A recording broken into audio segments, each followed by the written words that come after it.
Alright. Alasing lahat yun. Nandito tayo, Gurong-Guro entrance, but nandito si, may bisita tayo. Hindi pala bisita.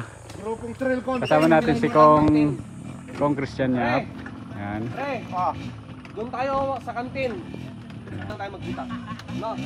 Ayan, Sir Jerry, Sir Dennis. Nandito si Kong Christian Yap, di ba?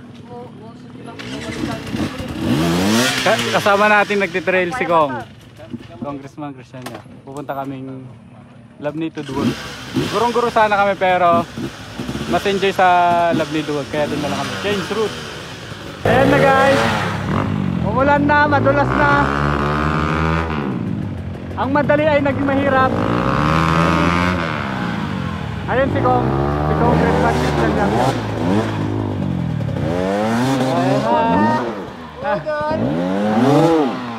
Ang madali ay naging mahirap dahil sa ulan. Ayan na si Kong Christian Yap, andun siya sa harap. Tinutulungan siya si Sir Justoni. Sinasi syempre. Madalang lang siya. Si Sir Ryan to. Tama ang KTM. Ano nangyari? Sarap! Alright, nandito kami sa Tapulaw. Hindi Tapulaw. Pangalan mo kasi? Melvin. Grabe dito sa Duwig Labni. Ang lalaking bato. Basta kaya mahirap. Saka lumalim yung mga rat. Pero nung hindi umuulan, dire-diretso lang namin na dinadaanan to. Pero nga nalalaki ng mga bato. Oh.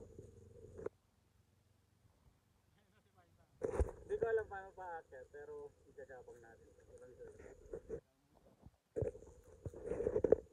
Papunta tong Duwag, galing kami Labnay. Ito lang patag. Ito na. Ang dali ng Labnay to Duwag. But napaka-challenging ng mga putik, mga mud. Puti, pula, gray na putik. Ang dulas din yung mga bato-bato. Yung nakita nyo sa isang video ko. Ako eh. So, humina yung hila ng segunda ko. Naglilinis. Nagtatanggal. Bawal magtanggal. Ilang kilo kaya yan, no? Ate sa boots, oh. Oh, isang basket na yung natanggal.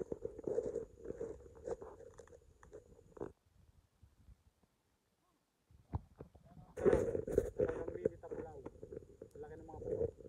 Hindi yung pinakamahirap dito sa bato.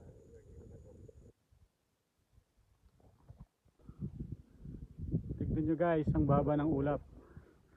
O, diba? Kala mo nandito tayo sa Baguio. Ang baba ng ulap. Yan ang fog. Downhill to, madulas. Ingat. Pauwi na tayo. Mag-isa na lang tayo. Mag-isa na lang tayo kasi naiwan na tayo. Pero may mga nahuli pa. Nagpaalam na ako na mauna na ako. Kasi mas malakas yung mga yan. Alright, malapit na.